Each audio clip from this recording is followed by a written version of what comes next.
안녕하십니까? 노무법인 둘의 박규의 노무사입니다.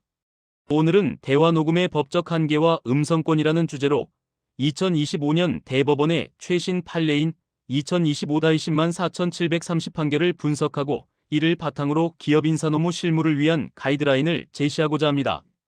특히 동의 없는 녹음은 무조건 불법인가?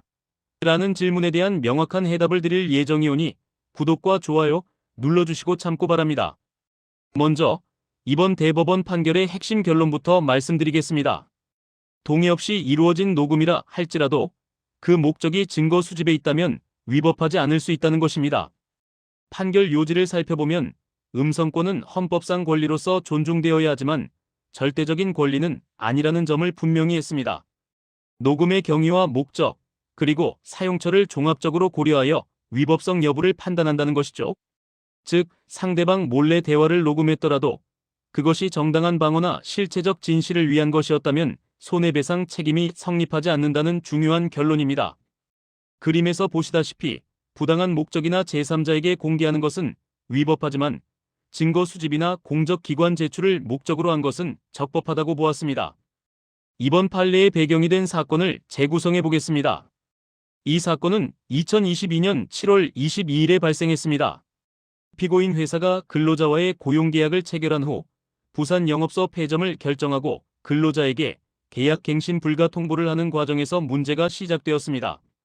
지점장이 근로자와의 면담 중 동의 없이 2차례 녹음을 수행했고 이에 근로자는 음성권 침해를 주장하며 손해배상 청구 소송을 제기했습니다. 사건의 핵심은 회사가 지점 폐쇄를 앞두고 근로자에게 계약 종료를 통보하면서 확인서 작성을 요청하는 면담 중 근로자의 동의를 구하지 않고 대화 내용을 비밀리에 녹음했다는 점입니다. 이 사건의 법적 쟁점은 크게 두 가지 권리의 충돌이었습니다.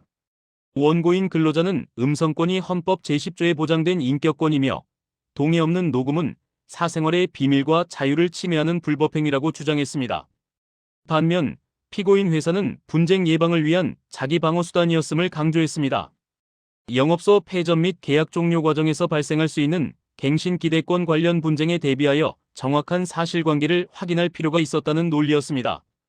대법원은 이러한 쟁점에 대해 음성권이 절대적인 권리가 아니라고 판단했습니다. 원칙적으로 사람의 목소리가 함부로 녹음되거나 배포되지 않을 권리인 음성권은 인정되지만 예외적으로 민사소송에서 실체적 진실 발견과 자신의 권리, 구제, 즉 자기 방어를 위해 녹음이 필요한 경우에는 위법성이 조각될 수 있다고 보았습니다. 결국 핵심은 음성권 침해 여부를 판단할 때에는 여러 이익들을 형량하여 신중하게 판단해야 한다는 것입니다. 따라서 녹음 행위가 사회상규에 위배되지 않는다면 불법 행위가 성립하지 않는다는 중요한 기준을 제시했습니다. 대법원은 위법성 판단을 위해 단순히 동의 여부만을 따지는 것이 아니라 세 가지 기준을 종합적으로 고려하도록 제시했습니다. 첫째는 침해 방법입니다. 녹음 과정에서 상대방을 속이거나 협박하는 등의 부당한 수단이 사용되었는지 여부입니다. 둘째는 사용 목적입니다. 녹음물을 법원과 같은 공적 판단기관 외에 제3자에게 유포했는지 여부를 살핍니다. 마지막으로 법익 형량입니다. 녹음을 통해 달성하려는 이익이 침해되는 사생활의 이익보다 큰지 여부를 따져보는 것입니다. 첫 번째 판단 기준인 침해 방법의 부당성에 대해 더 자세히 살펴보겠습니다. 질문은 녹음 과정에서 부당한 수단, 즉 기망이나 협박이 동원되었는가? 입니다. 이 사건의 사실관계를 보면 지점장은 폐점 계획을 설명하고 확인서를 받는 통상적인 업무 과정에서 녹음을 진행했습니다. 이에 대해 법원은 근로자가 녹음에 반대 의사를 표시했을 수는 있지만 지점장이 근로자를 속이거나 겁을 주어 녹음을 강행한 정황은 없다고 판단했습니다. 결론적으로 상대방에게 녹음 사실을 알리지 않은 것, 즉 부작위만으로는 부당한 방법으로 간주되지 않는다고 보았습니다. 두 번째 판단 기준은 녹음물의 사용처입니다. 녹음 파일이 어디에 사용되었는지를 묻는 것인데요. 법원이나 노동위원회와 같은 공적 판단기관에 증거로 제출하는 것은 정당한 행위로 보았습니다. 반면 SNS, 언론, 사내 게시판 등 제3자에게 공개하거나 배포하는 것은 위법한 행위로 판단했습니다. 이 사건에서 회사는 해당 녹음 파일과 녹취록을 노동위원회와 법원에만 증거자료로 제출했습니다. 제3자에게 공개하거나 배포하지 않았으므로 2차 가해가 없다고 판단한 것입니다. 마지막 세 번째 판단 기준은 법익의 균형입니다. 법원은 원고인 근로자가 입은 피해가 사회 통념상 수인 한도, 즉 참을 수 있는 한도 내에 있다고 보았습니다. 근로자의 피해 측면에서는 녹음된 대화 내용이 업무 관련 대화였기 때문에 비공개 사생활에 해당한다고 보기 어려웠고 피해 정도도 미약하다고 판단했습니다. 반면 회사의 이익 측면에서는 근로계약 갱신 기대권 분쟁을 예방하고 정확한 사실관계를 확인할 필요가 있었다는 점을 중요하게 고려했습니다. 여기서 중요한 점은 형사상의 통신비밀보호법과의 구별입니다. 내가 대화에 참여하고 있다면 형사처벌 대상이 아닙니다.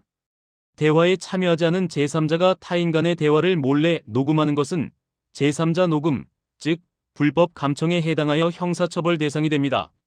하지만 대화자 중 한 명이 대화 내용을 녹음하는 당사자 녹음은 형사처벌 대상이 아닙니다. 다만 민사상 손해배상 책임은 이번 판례처럼 별도로 판단될 수 있습니다. 하지만 이번 판결이 모든 비밀 녹음을 허용하는 것은 절대 아닙니다. 여전히 위법으로 판단될 수 있는 위험 요소들이 있습니다. 첫째, 사생활 침해입니다. 업무와 무관한 개인적인 연애사나 가정사 등 내밀한 대화를 녹음하는 경우는 위법성이 인정될 수 있습니다. 둘째, 녹음 파일의 공개 및 유포입니다. 녹음 파일을 사내 메신저나 블라인드, SNS 등에 올리는 행위는 명예훼손이나 음성권 침해로 이어질 수 있습니다. 셋째, 부당한 수단입니다. 상대방을 협박하거나 물리력을 행사하여 강제로 녹음하는 경우는 명백히 위법한 행위입니다. 그렇다면 기업 실무에서는 녹음이 필요한 순간에 어떻게 대처해야 할까요? 먼저 권장사항입니다. 분쟁이 예상되는 해고나 징계 등 중요한 미팅에 한정하여 녹음을 시행하고 녹음 파일은 법무팀이나 인사팀 내 극소수만 접근 가능하도록 보안을 철저히 유지해야 합니다. 그리고 노동위원회나 법원 제출용으로만 사용해야 합니다. 반면 금지사항입니다. 일상적인 회의나 휴게 시간까지 무분별하게 녹음하는 것은 지양해야 합니다. 또한 내가 다 녹음해놨다며 동료들에게 파일을 공유하거나 들려주는 행위, 그리고 녹음 사실을 빌미로 상대방을 압박하는 행위는 절대로 해서는 안 됩니다. 가장 최선의 전략은 녹음이 최후의 수단이 되어야 한다는 것입니다. 비밀 녹음은 법적으로 허용될 수 있다고는 하나, 조직 내 신뢰를 저해할 수 있기 때문입니다. 그렇다면 녹음 외에 어떤 방법을 활용할 수 있을까요? 첫째, 사전 고지입니다. 정확한 기록을 위해 녹음하겠습니다라고 사전에 양해를 구하는 것이 가장 안전합니다. 둘째, 회의록 서명입니다. 면담 직후 회의록을 작성하여 상호 서명을 받는 것도 좋은 방법입니다. 셋째, 이메일이나 메신저 기록을 남기는 것입니다. 구두 통보 후 즉시 이메일로 대화 요지를 발송하여 명확한 기록을 남기는 것도 중요합니다. 결론적으로 이번 대법원 판례는 증거 확보를 위한 비밀 녹음의 위법성을 좁게 해석했습니다. 하지만 이는 방어권 보장을 위한 것이지 사생활 침해를 허용하는 것이 아님을 명확히 인지해야 합니다. 따라서 녹음은 방패로만 사용되어야 합니다. 즉, 위험 관리를 위해서는 앞서 말씀드린 3단계 위법성 판단 기준인 방법, 사용처, 그리고 법익 균형의 원칙을 반드시 준수하시길 당부드립니다.